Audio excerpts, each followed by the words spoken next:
About last night, the Bulls beat the Thunder in the United Center thanks to a dominant fourth quarter performance by Derrick Rose, who had 12 of his 29 points in the fourth. Stephen A., has your faith been restored in Rose?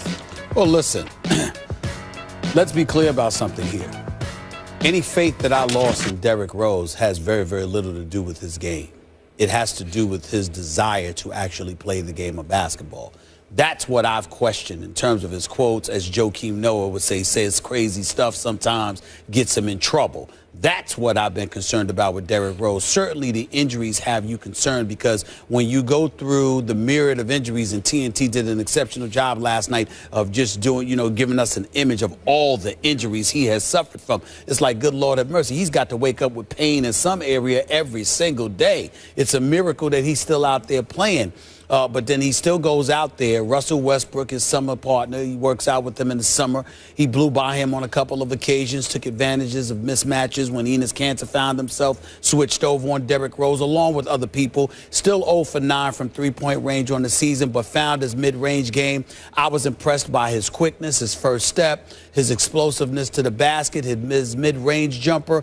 I liked all of those things. With Derrick Rose, there's always a question as to how long it can continue because of the injury issue. And it doesn't even have to be a severe one. Because of the multitude of injuries he suffered from, you never know how much the wear and tear of an 82-game schedule could wear on his body. And some days he doesn't seem to have the lift. He doesn't seem to have the speed. But when you see what you saw last night, it reminds you of how great this kid can be when he's got his game going. There's no question in my mind about that. So, one of the things that I said is that if you're Chicago, paying him $20 million this year, paying him $21 million next season, when you think about the possibility of him moving on, I said yesterday specifically on my radio show, I'm like, don't move him now, because he came into last night's game having scored 8 points, Skip, in each of the last 3 games. Well, you don't want to do anything with him when his market is low.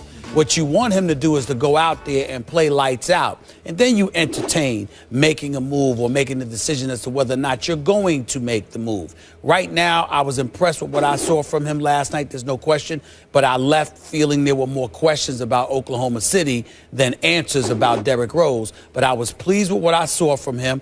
And it's impossible, if you know the kid, to actually root against him. He's an incredibly nice kid, and we know that he can play when healthy. It's not like he's some scrub. He's just been suffering from the injury bug. But I saw what I saw last night, and if he can hit his mid-range game and display that kind of speed, he's going to do damage against an awful lot of guys in the NBA, and I think that it's going to bode well for the Chicago Bulls, because we've been looking at Cleveland, Miami, Washington, and Milwaukee, and we sort of forgot about Chicago because Tom Thibodeau had departed.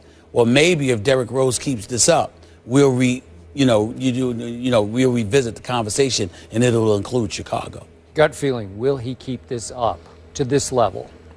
Skip, I think as long as he's healthy enough to play, I don't want to say this level, but it's not going to be as bad as the single digits. I would say to you, do I think that Derrick Rose can average 18 to 20 a night? Yes. Not 29.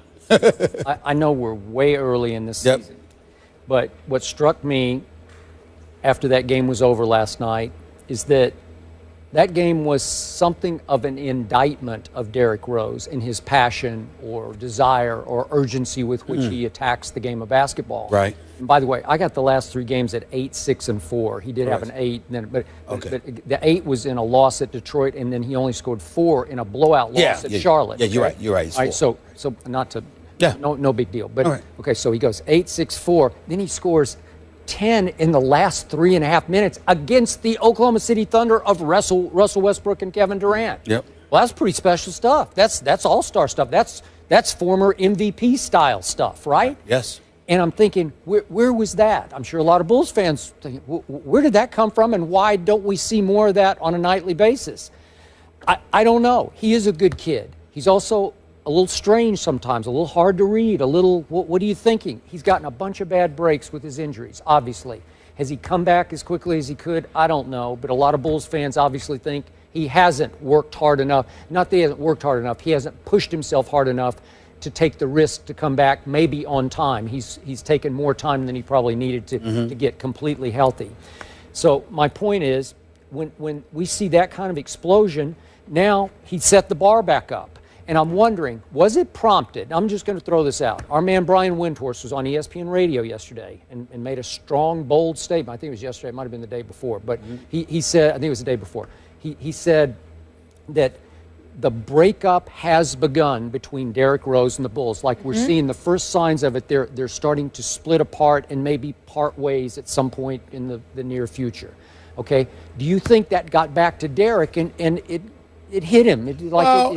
He said, I'm going to watch this. I'm going to give Derrick Rose the benefit of the doubt. That eye injury was legit. Yeah. Look at him, and you can tell how legit it was. Yeah. When he sits there and says, I'm still seeing double, and you look at his eye, one socket higher than the other, I mean, it's believable, okay? So you take that into account, and you talk about how you just had to sit on the couch for a couple of weeks. You weren't allowed to do anything, and just finding your rhythm, and raising your blood pressure up. All of those things are fair, and they're legitimate on his part. So because of that, I can't sit up there and just say, well, he just seemed to work harder in this game than he did in others. He may have been going through things in others that he didn't go through last night. But in the end, Brian Windhorst is absolutely correct. And logic says so.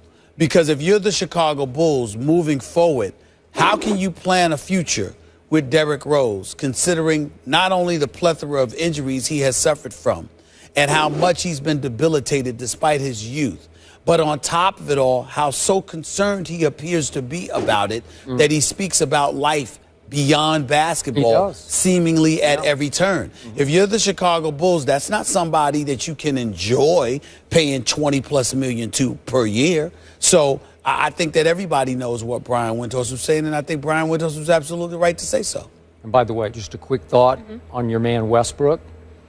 I know they were back-to-back, the Thunder, but he's now 1 for 12 in his last 2 fourth quarters. Just for the record, he only took 4 shots last night and missed all of them, but he made sure his man Kevin Durant took 8 shots and made 4 of them. They were in position at 94 all until Derrick Rose turned back into Derrick Rose, right? Well, they got to figure, in Oklahoma City, they got to figure out some things. But, I mean, the bottom line is Russell Westbrook didn't have the greatest night, and he still finished with 20, 10, and 8. So, I mean, we all know what he could do. And Kevin Durant, we know that he doesn't usually shoot 13 for 29. It's usually it's usually less shots and more made shots than that. So, you know, that's not going to last. But somehow, some way, the Ibakas, the Cantors, the Waiters, you've got to find a way to fit these guys in to a relatively new system that Billy Donovan has employed. So you're going to have to figure that out. 3 games Takes time. Lost late. And the one at Orlando, which I watched, they should have lost it late. And I told you, Russell banked in like a 40-foot three-pointer straight on at the buzzer to send it into overtime. Takes time. Takes time. It was good to see D. Rose back to his old self. Can Andrew Luck bounce back? He replaced Peyton Manning as the Colts quarterback 4 seasons ago. Now Luck leads the league with 12 interceptions. Manning is tied for second with 11. When we return, we'll